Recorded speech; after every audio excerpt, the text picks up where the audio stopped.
Welcome back, focused learners and MRCOG candidates, to today's explainer. We're breaking down a highly testable and clinically vital document today, the RCOG Green-top Guideline No. 67 on the management of endometrial hyperplasia. Whether you're right in the thick of exam prep or you're just looking to refine your everyday clinical practice, mastering this specific guideline is absolutely essential. Okay, let's dive right into this official clinical framework. Produced jointly by the RCOG and the BSGE, this guideline literally dictates the standard of care. We're going to distill its core recommendations down into a structured format so you can easily commit these critical pathways to memory. Here is our roadmap for the explainer. We'll cover 1. Classification and risk factors. 2. Diagnosis and endometrial surveillance. 3. Hyperplasia without atypia. 4. Atypical hyperplasia management.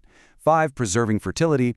And finally 6. HRT and tamoxifen considerations. Right, let's kick things off with Section 1, Classification and Risk Factors. The absolute most crucial point here is the 2014 WHO classification. Honestly, you can just forget the old, complex, and simple terminology. The WHO now separates endometrial hyperplasia into two very distinct groups, and it's based entirely on one thing: the presence or absence of cytological atypia. So you have hyperplasia without atypia and atypical hyperplasia. This is the fundamental fork in the road for every single management pathway we'll discuss. Now, what's genuinely fascinating here is how all these highly testable risk factors trace back to one single central problem, and that is unopposed estrogen stimulating the endometrium.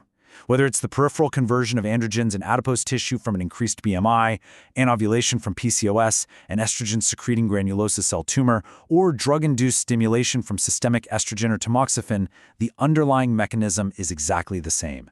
So your clinical assessment has to always aim to identify and, wherever possible, reverse these factors. Moving right along to Section 2, Diagnosis and Endometrial Surveillance. Think of the diagnostic pathway as an escalating ladder. Diagnosis always requires histologic confirmation, which makes the outpatient endometrial biopsy your definitive first line. Transvaginal ultrasound plays a great supportive role, mostly for identifying structural abnormalities or ruling out ovarian pathology. But if that initial blind outpatient biopsy fails, or if it comes back non-diagnostic, or say your ultrasound suspects a discrete focal lesion like a polyp, well then you have to escalate to a diagnostic hysteroscopy for direct visual assessment and a targeted biopsy. Let's look at Section 3, Hyperplasia without atypia.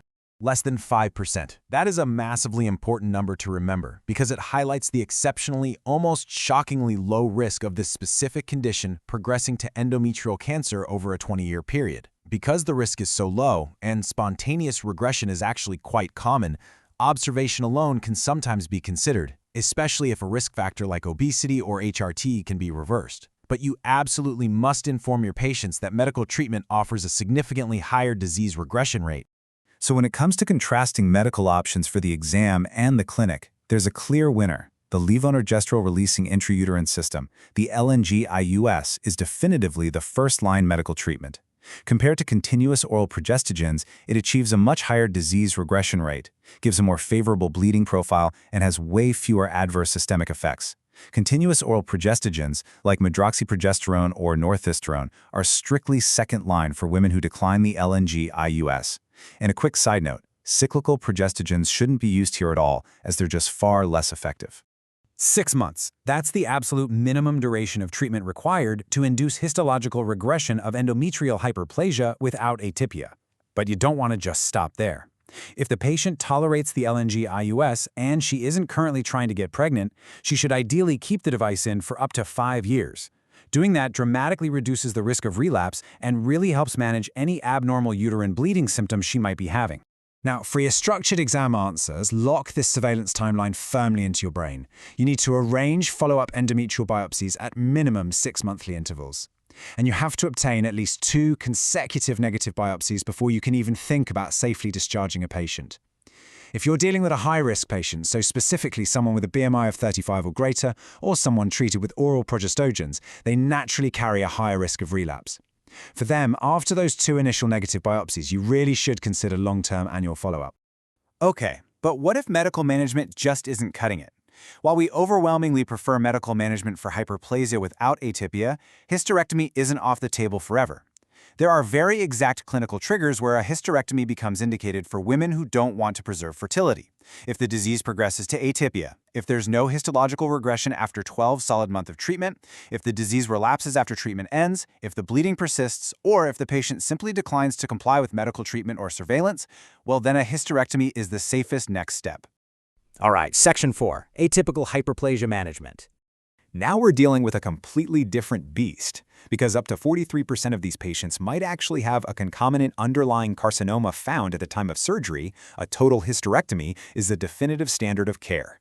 A laparoscopic approach is definitely preferable since it means quicker recovery and less pain. Now, for postmenopausal women, this has to include a bilateral salpingo-oophorectomy. For premenopausal women, ovary removal is more individualized, but a bilateral salpingectomy should absolutely be considered to reduce future ovarian malignancy risks. And a massive point here, never use endometrial ablation in these cases. It does not guarantee complete destruction, and it totally ruins your ability to do future histological surveillance.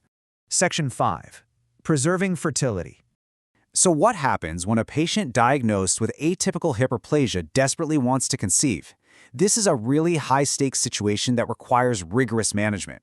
Before you do anything, you must investigate to completely rule out invasive endometrial or coexisting ovarian cancer. We're talking a multidisciplinary team review, checking tumor markers like CA-125, and utilizing MRI or transvaginal ultrasound. Once she's cleared, primary treatment is, once again, the LNG-IUS. But here's the catch. Before the patient even attempts to conceive, you have to achieve histological regression on at least one sample. And finally, because the relapse rate for atypia is dangerously high, once her family is complete, a definitive hysterectomy should be offered. Notice how the surveillance loop dramatically tightens here compared to our previous timeline, because we're deliberately leaving the uterus in situ in a high-risk atypical hyperplasia patient.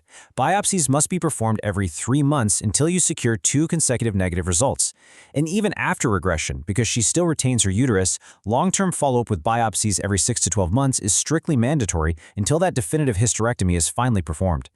Finally, let's look at Section 6, HRT and tamoxifen considerations. I really cannot stress this enough. For any MRCOG candidate, this is an absolute, non-negotiable safety rule. Systemic estrogen-only HRT without progestogen opposition leads directly to endometrial hyperplasia, and it must never be prescribed to a woman with an intact uterus. If you have a patient on sequential HRT who develops hyperplasia, she must immediately switch to a continuous combined preparation or start using the LNG-IUS. And what about our breast cancer patients on adjuvant therapy? You need to clearly distinguish between the endometrial risks of tamoxifen versus aromatase inhibitors. Tamoxifen has partial estrogenic agonist effects on the uterus. This significantly increases the risk of both hyperplasia and cancer, especially in postmenopausal women. Any abnormal bleeding for a patient on tamoxifen requires immediate investigation. Conversely, aromatase inhibitors like anastrozole or letrozole do not increase this risk. If a patient on tamoxifen does develop hyperplasia, you've got to immediately liaise with their oncologist to reassess the treatment plan. So that brings us to the end of our deep dive. The management of endometrial hyperplasia is not just about memorizing isolated facts. It's about applying a very logical, safe pathway based on a binary histological classification. So how will you integrate these strict timelines and surgical triggers to safely guide your next patient through the complexities of endometrial hyperplasia?